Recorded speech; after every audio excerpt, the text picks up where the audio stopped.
Hey guys, so I'm here solo this time with our update on, moving to LA. A lot of you guys have been messaging me on Instagram, asking me relatively the same question. I figured, why not just go ahead and make it one giant video so you guys can all have your answers. First, I'll do a little life update. Akil will not be with me in this video. Partially, one, because he doesn't want to, and I don't know, people try to make so many assumptions about you based on what you put on social media. Relationships are hard enough. I don't need all that extra input. But anyway, just quick update on him. So for Akil, when we moved here, he actually moved here without a job. And it took him, I want to say, relatively a year and a half to get an engineering job at his first company. Since then, we've actually transitioned from the Inland Empire area over to actual Los Angeles. He's working as a gas systems engineer. I think that's what I'll put it on the bottom if I completely butcher that. As for myself, I am a microbiologist. So when we traveled to California in the first place, I had my job out in the Inland Empire. That's why we moved out there. From that job, I actually transitioned into working in cannabis. And long story short, I still work in cannabis. I'm a microbiologist in the cannabis industry, and we are married now. These are gonna be my tips, and I'm just rambling from the dome. I was gonna make a list, and I'm like, my life's not looking like it's that organized today. What I would do before I moved to California. Okay, step one. Do not move here without a job. All right, so we need to talk about what the minimum wage is in California. So the minimum wage in California is not enough for a one-bedroom apartment. In my first cannabis company, for the people who are lab technicians, so they have a 4-year bachelor's degree, they only made roughly $17 an hour. And I remember it became a really big problem, especially for the younger people. There's a helicopter. So there was an issue, especially with the younger people who came out to California or Los Angeles specifically to work in the cannabis industry. Within a few months, they were struggling. I'll just go over some like really quick prices for you. A studio apartment in Inglewood, which is right next to the airports, right next to LAX. A studio apartment, I knew one girl, she got her apartment off of Craigslist, and it was $1,300 a month. So you're saying, oh, that's not that much. Honestly, $1,300 for a 500 square foot apartment is kind of ridiculous. Like, she didn't even have a kitchen. She didn't have a stove in her apartment. If you are making the minimum wage or anything close to it here, or you don't have any side hustles, etc., you're gonna struggle within a few months, or you'll have to have a bunch of roommates, which my little sister wants to move here in a few years, and I told her she needs to up like 4 to 5 roommates. And if you can deal with that for a few years, honestly, it's worth it. Also, gas is $7 right now, so yeah, just keep that in mind. Oh my gosh, there's so many things to talk about with the pricing here. So many of my friends want to move here as well. Like when you actually transition from, like, I came from Ohio, you have to re-register your car in California. It cost me like $400 that first time, because you have to pay for the title change, and then you have to pay for your new license and registration and stuff like that. And yearly, my registration is, it was $292 this year because I paid a little late, I forgot. So it was probably naturally like $250 for a Toyota. So yeah, keep that stuff in mind.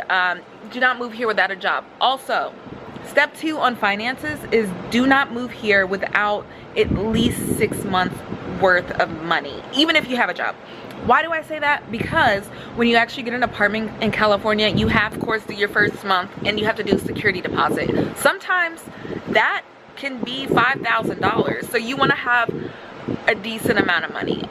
If you are moving here and you just want like a monetary amount per person, I would recommend you come out here with $10,000. Now, did Akil and I do that? No, we did not do that. I think we came out here with $4,000 maybe.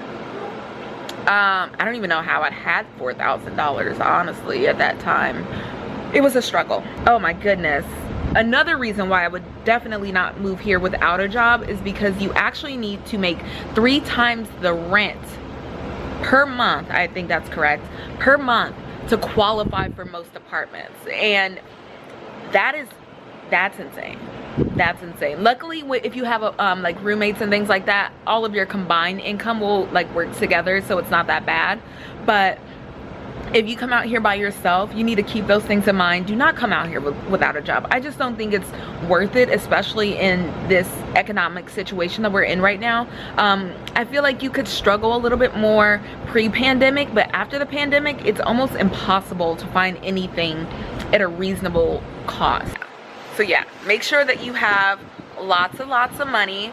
Find you some roommates, and do not come here without a job, okay? And if you do break any of my rules, don't comment on my video and be like, this is all your fault, you suck, I hate you. I mean, you can do that anyway, but like, I'm trying to warn you. Honestly, overall, California, it took me a really long time to get used to living here. It was more of a culture shock. Like in my previous video, I was completely super duper negative about California and everything it had to offer.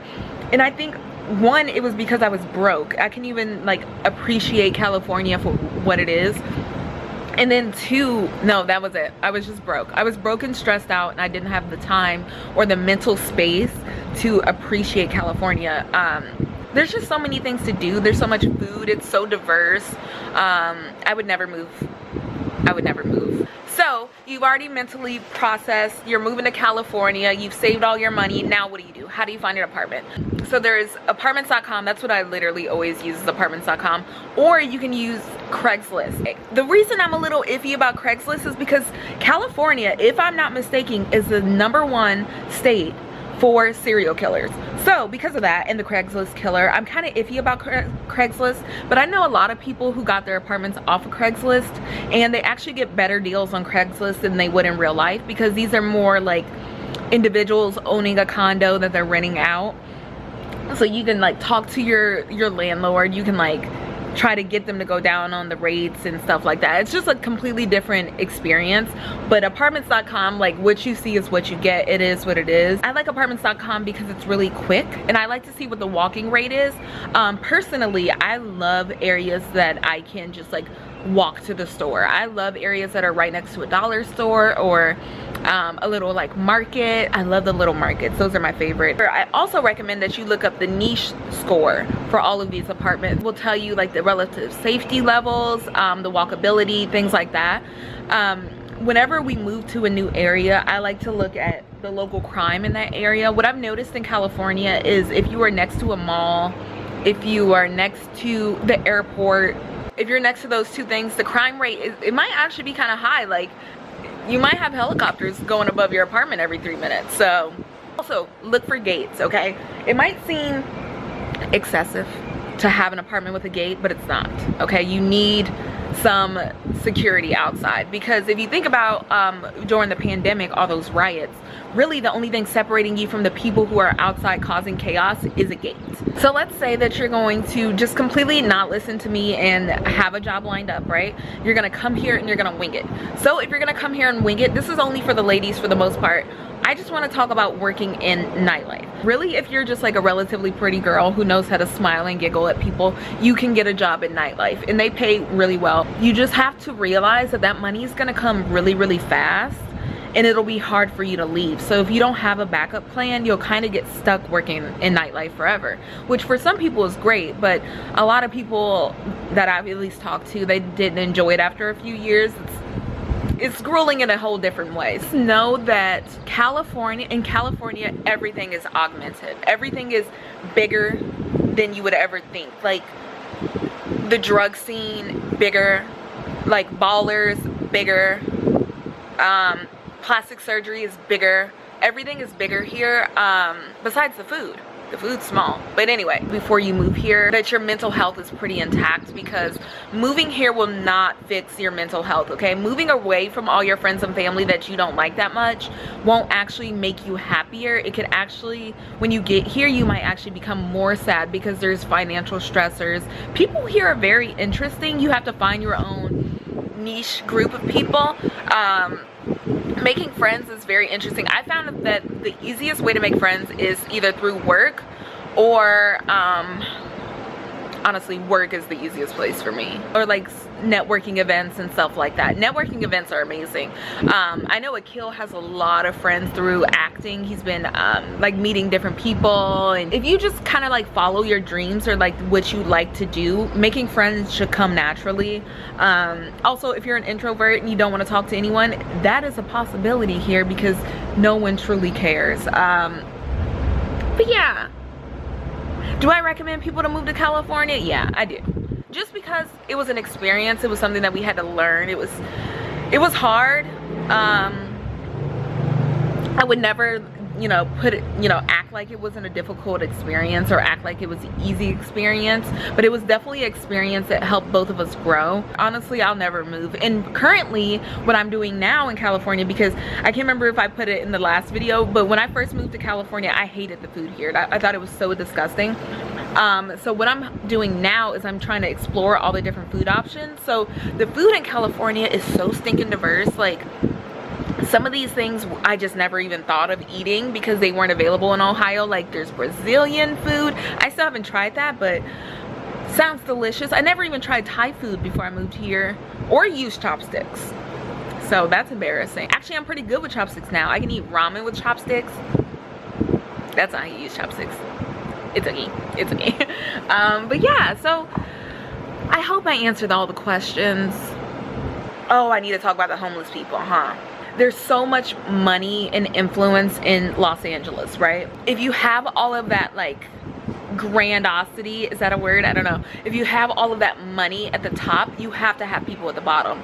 That's how capitalism works. I didn't make the system, okay? Blame the founding fathers. Anyway, so, you know, there's a lot of people at the bottom. I think that's another tip for moving to California is you have to become kind of not numb, but accepting of the homeless population. If you haven't already seen it, I will recommend another YouTube channel for you guys. I would watch The Soft White Underbelly. I think this guy does an excellent job of showing, you know, how different people end up where they are, and, you know, showing the many faces of people in Los Angeles. And there are some people who are homeless by choice, and there's some people who cannot help it. It was a bunch of different factors at play, and I just would recommend watching a channel like Soft White Underbelly just so you can be a little bit more empathetic towards those people. There's a lot of things that will happen when you move to California or to Los Angeles. You'll see a lot of different things that you would never see in your small town, just because in the small town, like, there's a lot more shame. In California, there's millions of people. So yeah, I would definitely watch that channel and mentally prepare yourself for seeing a lot of people in despair, and do everything that you can do to prevent yourself from, you know, falling into that despair trap. So that's definitely my biggest thing. That's why I said to make sure you come here with your, you know, at least prepared to work on your mental health, prepared to work on yourself financially, because you don't want to fall into the traps. There's so many traps in Los Angeles. Like, as a woman specifically, like, you can fall into the nightlife, and the nightlife has drugs, the nightlife has men that'll abuse you, and etc, etc. As a man, you can fall into the nightclubs, and then you fall into selling drugs, etc, etc. So there's so many ways to lose yourself in California, and you want to make sure that you set yourself up for success. Some of the things that I've been trying to do since I moved to California to improve my mental and financial success is I like to unplug a lot. Social media is very stimulating, and Los Angeles is very stimulating. So it's really nice to just unplug sometimes, maybe go for a hike, go to the Arboretum. I think I pronounced that right. I love the Arboretum. Going forward on this channel, Akil and I might just start exploring LA, just to show you guys all the different things that LA has to offer. And if you have any other questions, please feel free to ask down below, or find me on Instagram. I'm completely fine with that as well. And yes, so I will see you next time. Peace.